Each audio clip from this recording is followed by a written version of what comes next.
Olá, pessoal. Boa tarde, bom dia. Tudo bem com vocês?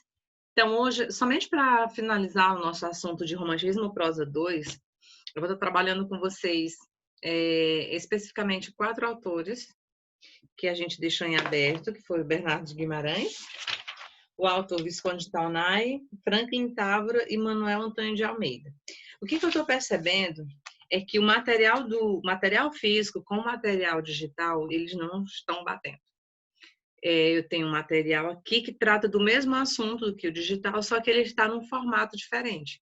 Então, vocês podem estranhar, até aconteceu com um exercício anterior que eu corrigi lá atrás. Tinha um exercício aqui no livro e no digital era outro. Eu vou até reportar isso para o sistema, para o Tairo ver lá com o pessoal. Mas fato é que eu vou mostrar aqui para vocês, ó. A gente estaria trabalhando que seria o romantismo prosa 2. Aqui no livro digital tem romantismo prosa, que é, na verdade, o romance romântico, né? Os textos escritos em formato de folhetins, são as narrações, as histórias com personagens, tempo, espaço, etc.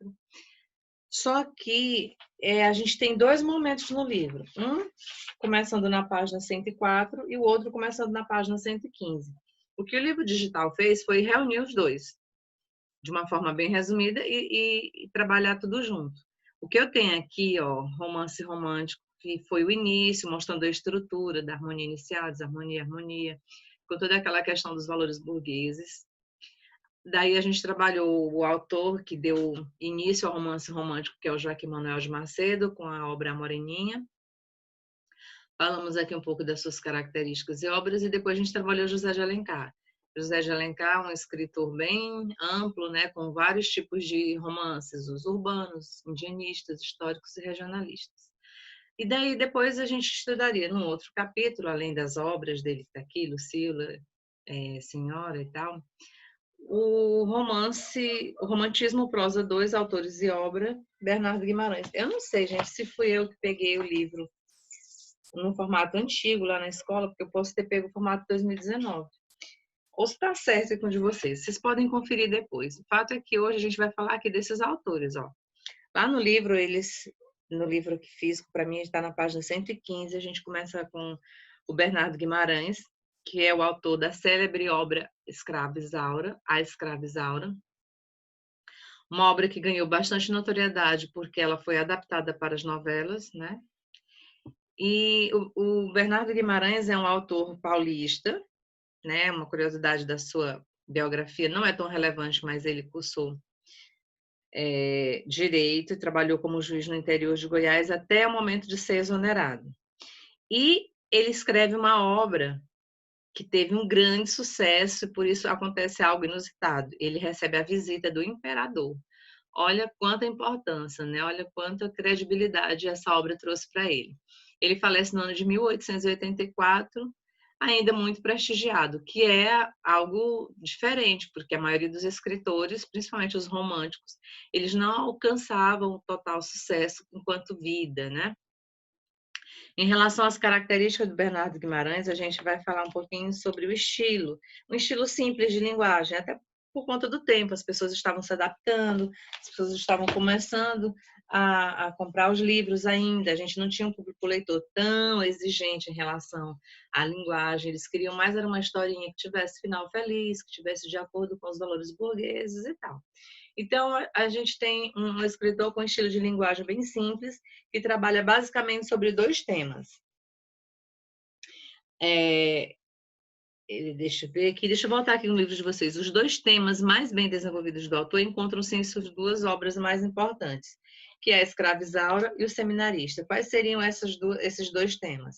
A questão abolicionista, que a gente vê aí na obra Escrava Isaura, e a segunda que faz uma crítica ao celibato clerical, ao qual ele era contra. Então, a gente vê essa situação, essa temática do celibato clerical na obra O Seminarista. O romance Escrava Isaura, como vocês podem ver aqui, é um romance de denúncia social. um romance que provocou grande reação junto aos leitores quando foi publicado, fazendo com que muitos apoiassem as causas abolicionistas. Quer dizer, estava tudo ainda muito no começo, né? As pessoas ainda não tinham partido, estavam meio tímidas em relação a isso. A maioria dos senhores eram contra. Quem ia aderindo a essas ideias eram os mais jovens. Claro, os senhores precisavam dos escravos nas suas fazendas, no trabalho braçal, então eles eram contra. Então, toda essa situação de abraçar a causa abolicionista ia nascendo de uma maneira muito tímida. Essa narrativa foi escrita em terceira pessoa e ela conta a história de uma escrava branca chamada Isaura. A Isaura tem uma história ambientada no interior do Rio de Janeiro e ela era filha do feitor da fazenda chamado Miguel. O que acontece durante toda a trajetória da Isaura? Apesar de ter sido criada como filha, como frequentadora da casa grande, né? Porque ela era apoiada, protegida da esposa do senhor, que eu esqueci o nome lá, do dono da casa. Ela sofre uma perseguição por parte de Leôncio, que passa a persegui-la durante toda a vida. Mas lá no final, ela acaba sendo salva pelo grande amor da vida dela, que vem a ser o Álvaro. Então, nós temos aqui uma história com final feliz. Uma história em que... Deixa eu ver aqui um pouquinho do trecho. O livro de vocês, aquele livro digital, ele resume um pouco, então eu vou ler aqui um pouco sobre a história da Isaura para vocês. Quando a mãe da moça falece, a mãe, né, protegida dela, a Isaura é adotada pela própria... Não, quando a mãe dela falece, que é a que teve o filho com o Miguel, o feitor, ela é adotada pela proprietária da fazenda em que vive, sendo tratada como legítima filha. Educada segundo os mais altos padrões da época, porque ela sabe falar línguas, ela sabe tocar alguns instrumentos, como piano, e ela é extremamente inteligente. Quando essa fazendeira morre, seu filho Leôncio, que é o vilão da história, que já alimentava sórdidos desejos pela escrava. A gente sabe que naquela época era comum os donos da casa, que termo que eu vou usar, abusarem das escravas. Então, desde muito cedo, ele persegue a Isaura, tentando ter qualquer tipo de contato físico com ela, mas ela é sempre muito resistente. Começa a persegui-la e a maltratá-la. O pai da Isaura, que é o Miguel, que, como feitor, conhece bem as estradas e conhece muita rota de fuga, ele convida a filha para fugir e eles vão para Recife. Chegando em Recife, eles mudam de nome. Ela recebe o nome de Elvira e ele se chama Anselmo. Eles apresentam-se à sociedade e a Isaura encanta todos com sua beleza e chama a atenção do jovem Álvaro. É um grande baile, Isaura é descoberta. Álvaro protege, começam as disputas entre ele e Leôncio, que sai à caça da escrava fugida. O vilão consegue prendê-la e traz de volta a fazenda para no estado do Rio de Janeiro. Malvina, esposa de Leôncio, percebe a atração voluptuosa que o marido sente por Isaura e pede que ele a liberte. O vilão, disfarçando-se de bem-intencionado, impõe a condição de libertá-la se ela se casar com o jardineiro da fazenda, que é o Belchior. Só que o Belchior era o rascunho do inferno. Era uma pessoa assim de nenhum tipo de... nem um pouco atraente. E é o tipo de homem que ninguém queria casar, né? Porque, apesar de ter um coração muito bom, ele era uma pessoa de aparência, meio desleixada, todos os dentes cariados, barbudo, feio, desengonçado. Enfim, ele não chamava atenção, não tinha nenhum atributo físico. Mas ele prometeu a Isaura que se casasse com ela, ele não tocaria nela, a menos que ela quisesse. E durante a cerimônia de casamento, o que acontece? Isaura não tem mais esperança de ser feliz, mas Álvaro aparece, comprou todos os bens penhorados por Leôncio, porque ele estava em plena miséria, e ele acaba vendendo, penhorando tudo, inclusive os escravos. E ele então chega para reivindicar todos os seus bens, inclusive a Isaura. E o Leôncio, não suportando toda essa situação, ele acaba se suicidando. Certo, pessoal? Aqui a gente tem um outro autor, que é o Visconde Taunay. Deixa eu pegar aqui, ver o que tem no livro sobre o Visconde Taunay. Visconde Taunay é de uma família de aristocratas. Muito cedo ele foi influenciado pelas artes, porque seu avô paterno foi o fundador da Academia de Belas Artes no Rio de Janeiro. Félix Taunay, pintor e preceptor de Dom Pedro II, era seu pai, e depois de participar da batalha contra os paraguaios que dominavam o sul do Mato Grosso, tornou-se professor de geologia na escola militar. E daí ele assume vários cargos públicos e falece em 1889, vitimado por complicações da consequência de diabetes. Né? Não era, então, de tuberculose. Quais seriam as características primordiais ou principais aí de Visconde de Tauná em relação à sua obra? O romance dele caracteriza-se por apresentar, quanto à linguagem, um estilo mesclado entre o nível culto e o falar interiorano, que diferencia aquele de Bernardo Guimarães, que tinha uma linguagem simples. Ele escreve a obra Inocência, que é a sua principal obra, uma crítica ao patriarcalismo rural. Por vezes, o escritor utiliza-se de momentos cômicos para ridicularizar o machismo que imperava nessa estrutura social. O que acontece? Inocência é uma história de final triste. Ela é prometida ao Manecão. Vou pegar aqui os nomes, que são muitos. Ela é prometida a Manecão, que é filho de outro proprietário de terras, mas ela não é apaixonada por ele. E a Inocência, ela está meio que adoentada. E o pai dela encontra Cirino, que é um médico autodidata, que viaja pelo interior do Mato Grosso fazendo consultas e tal. Então, certo dia, o pai dela, chamado Pereira, fazendeiro e tal, ele, percebendo que a filha está doente, convida o Cirino para vir se hospedar na propriedade dele e tentar curar a Inocência.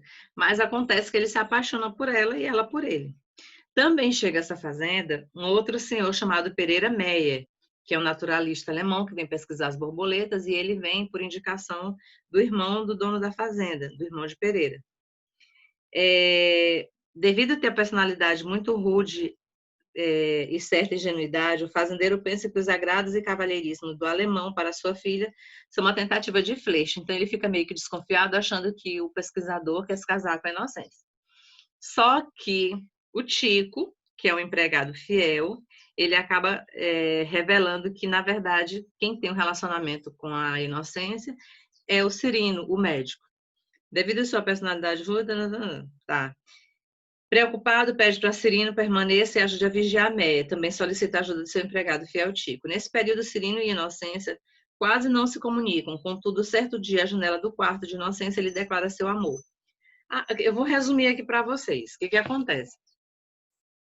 A Inocência começa a se encontrar às escondidas com o Cirino, e o Tico, que é o funcionário fiel, ele percebe e depois ele conta tudo para o patrão, que chega a contar para o Manecão. O Manecão vai e se vinga do médico e acaba matando o médico numa viagem que ele sai para pedir a ajuda do padrinho da Inocência, que intervém em relação ao caso deles. Só que no meio da estrada ele acaba assassinando o médico, o Manecão acaba assassinando o médico, e ao saber do ocorrido, Inocência encontra a solução do sofrimento na morte. E enquanto isso, lá na Alemanha, o pesquisador dá o nome da sua borboleta de Inocência, tá? Então, é esse caso de Visconde de Tauná, e a gente ainda tem aí o Manuel Antônio de Almeida. O livro de vocês traz... Gente, eu não sei o que aconteceu, que eu peguei, não sei se eu peguei aqui o resumo do resumo, ou se realmente o livro digital está diferente do livro físico. O fato é que está um pouquinho diferente. Aqui no livro físico de vocês, ele fala ainda sobre o Franklin Távora, que é um outro escritor de um famoso romance que também tem um final triste, chamado Cabeleira, que é um romance histórico por tratar do passado nordestino. Então, ele tem bastante valor documental por fazer um estudo do cangaço do século XII. A obra apresenta ideologia progressista embasada na educação como solução para os problemas nordestinos. Um visionário. E, por fim, a gente tem o Manuel Antônio de Almeida, que é um escritor do Rio de Janeiro, que estudou um pouco na Academia de Belas Artes, ingressou em medicina, formando-se em 1855, mas não pôde seguir carreira médica por ter que trabalhar para sustentar o seu irmão, já que seus pais haviam falecido. Então, ele trabalha como jornalista e tradutor. E como escritor, ele acaba escrevendo um livro muito famoso, chamado Memórias de um Sargento de Milícias. Foi nomeado diretor de tipografia nacional, tornando-se protetor de um jovem de 16 anos, que era nada mais, nada menos que Machado de Assis. Em relação às características de Manuel Antônio de Almeida, a gente pode dizer que ele tem um romance um tanto quanto antirromântico. Por quê? Olha só, porque ele escreve um único romance que se caracteriza por contrariar os valores estéticos românticos da época, que é a Memória de um Sargento de Milícias. Por quê? Porque ele cria, então, o primeiro personagem malandro da história da literatura, que é inclusive uma questão que caiu na prova de vocês, que é o Leonardo Pataca. Em Memórias de um Sargento de Milícias é uma exceção do período romântico. Então, de todas as obras, tem essa que é uma exceção que ele apresenta aí. Um anti-herói, o Leonardo, que é o primeiro malandro da literatura brasileira, não idealiza personagens nem situações, não mostra cenas melodramáticas e não vê o casamento como um final feliz, no casamento final feliz. Temos, na verdade, um legítimo anti-romance romântico. A obra tem como característica fundamental o humor, o riso fácil, algo que não encontramos nos demais romances do período, e por meio da ridicularização de personagens e situações, observamos o desmascaramento dos indivíduos. E encontramos nessa obra personagem tipo representante da classe social a qual pertencem. Então, essa obra, na verdade, é uma obra que é bastante curiosa, porque ela está inserida no período do romantismo, mas ela tem características totalmente avessas, totalmente opostas em relação ao romantismo. A gente vê que já começa em relação à estrutura, né? Não ter final feliz, uma obra humorística, que tem ridicularização dos personagens, que apresenta personagem tipo, que são personagens que representam uma camada da sociedade.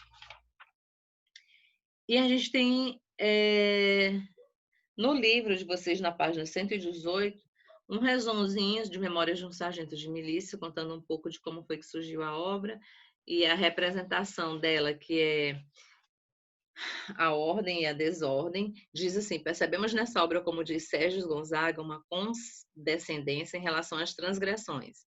Tal característica foi brilhantemente esclarecida no texto Dialética de Malandragem de Antônio Cândido, em que o crítico estabelece para o romance a seguinte dialética: ordem versus desordem. Os termos ordem representa a organização social estabelecida e desordem representa a transgressão, que interagem constantemente no verdadeiro relativismo da moral, indo totalmente contra a relação maniqueísta do romance romântico de bem e mal, certo e errado. Então, só para finalizar, são esses os autores que estavam faltando, a gente trabalhasse mais especificamente com o conteúdo do livro. E eu vou deixar para a próxima aula a correção de alguns exercícios, questões de vestibular, só para a gente fixar ainda melhor. Qualquer dúvida é só me chamar. Um beijo e até a próxima.